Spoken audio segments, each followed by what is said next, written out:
Yo!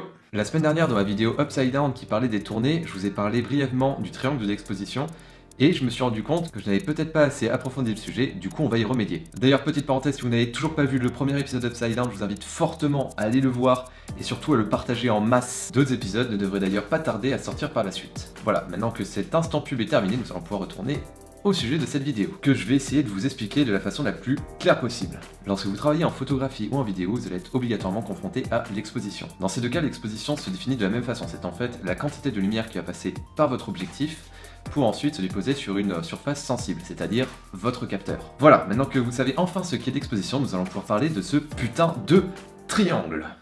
En fait, c'est très simple. Pour réguler l'arrivée de la lumière sur votre capteur et ainsi éviter que votre image soit surexposée ou sous-exposée, vous allez être confronté à trois facteurs qui sont définis par le triangle de l'exposition. Le premier est l'ouverture. L'ouverture est définie par des lamelles disposées de façon circulaire à l'intérieur de l'objectif et qui, en se rapprochant ou en s'espaçant, vont permettre d'ouvrir ou de refermer votre objectif. Et ceci aura deux conséquences. Premièrement, plus votre objectif sera fermé, moins de lumière va pouvoir passer et donc moins votre image sera exposée. Mais il y a une cause à effet. En fait, plus vous allez fermer votre objectif, moins vous aurez de profondeur de champ. Pour faire simple, c'est-à-dire que plus votre objectif sera fermé, moins il y aura de flou d'arrière-plan. Et inversement. L'ouverture dépend de votre objectif et non pas de votre boîtier. C'est pour ça que lorsque vous achetez un objectif, c'est un critère d'achat très important et à prendre en compte. En fait, plus votre ouverture qui est définie par un F va être proche de 1, plus celle-ci sera grande. Plus cette valeur sera élevée et donc plus sa capacité d'ouverture sera faible. Je rappelle par exemple que cet objectif de 50 mm a une ouverture définie de 1.8. C'est marqué juste là. Et comme vous pouvez le voir, celui-ci est très ouvert et laisse passer donc beaucoup de lumière. Salut! Ensuite vient la vitesse d'obturation. Bon, vous savez tous à peu près comment fonctionne un appareil photo, hein. Vous avez un miroir qui va se lever pour laisser place au capteur qui va donc recevoir de la lumière pendant un certain laps de temps, puis va se rebaisser et ainsi empêcher le capteur de recevoir plus de lumière. Et bien dans la vidéo, c'est la même chose. Le shutter speed va en fait définir le temps d'exposition de chacune de vos images. Plus celui-ci sera élevé et donc moins votre capteur aura de temps pour recevoir de la lumière, ce qui fera que votre image sera moins exposée. Et inversement, plus celui-ci sera grand, plus votre capteur aura de temps pour recevoir la lumière et du coup, plus votre image sera exposé. Et là aussi, il y a une cause à effet, c'est-à-dire que plus votre shutter speed sera lent, plus votre capteur sera exposé longtemps, et plus vous risquez d'avoir du flou de mouvement.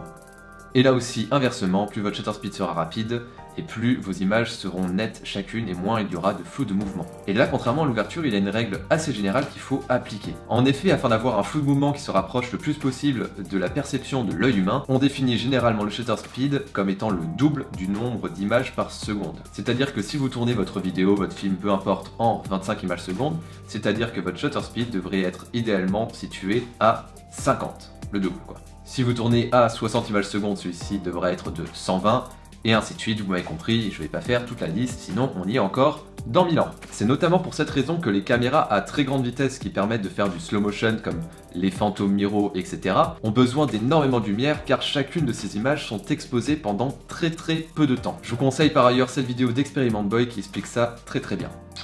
Néanmoins, rien ne vous empêche de descendre en dessous de cette valeur, hein, si par exemple votre sujet ne bouge pas beaucoup. Cela vous permettra d'avoir donc plus de lumière et de gagner en exposition. Et inversement, souvent lors de scènes d'action, on a tendance à augmenter le shutter speed afin d'avoir des images très nettes et avec très peu de flou de mouvement. Et par ailleurs, si vous tournez sur fond vert, je vous conseille très vivement d'augmenter le plus possible votre shutter speed. Cela afin de supprimer au maximum cet effet de flou de mouvement et ainsi de pouvoir détourer chacun de vos personnages de la façon la plus nette possible. Antoine Daniel, si tu tombes sur cette vidéo, c'est pour toi. Et enfin arrive le troisième facteur qui est la sensibilité ISO. La sensibilité, elle, est définie par votre boîtier et plus précisément par son capteur. Cette sensibilité est définie en ISO.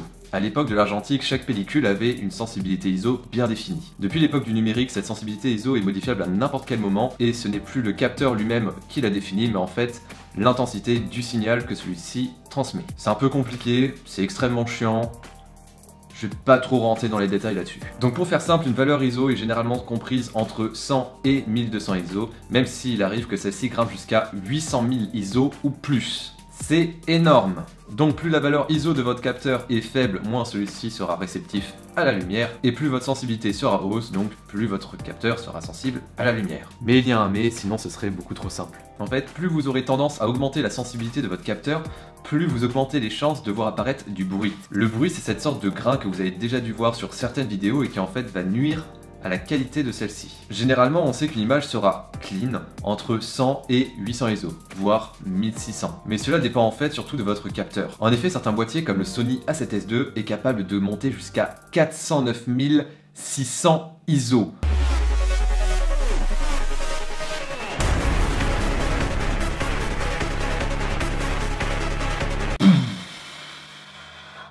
« 409 600 ISO. A titre de comparaison, le 5D Mark III ne peut monter que jusqu'à 102 400 ISO. On en est à 4 fois plus là. De ce côté-là, la A7S II est indétrônable et ça reste d'ailleurs mon petit bijou en termes de boîtier DSLR 4K. Donc pour résumer, afin de bien exposer votre vidéo, vous allez devoir utiliser le triangle de l'exposition dans cet ordre-là. Tout d'abord, vous allez régler votre shutter speed sur le double de votre valeur d'images par seconde. Ensuite, vous allez régler votre ouverture pour avoir la profondeur de champ que vous souhaitez. Et ensuite, vous allez ajuster l'exposition afin d'avoir l'image que vous souhaitez en ajustant la sensibilité ISO de votre capteur. Et voilà, vous avez enfin une vidéo proprement exposée. Donc voilà, on arrive déjà à la fin de cette petite vidéo. Dans tous les cas, j'espère qu'elle vous a plu et qu'elle vous a permis d'apprendre 2-3 trucs sur l'exposition. Bien sûr, si vous avez aimé cette vidéo, n'oubliez pas de lâcher un petit j'aime, c'est très cool. Et si ce n'est pas déjà fait, abonnez-vous.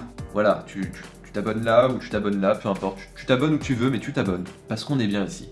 On parle de cinéma, on parle de vidéo, on est cool, on est chill. C'est la fête. Sur ce, je vous fais plein de bisous, que la création soit avec vous. Ciao!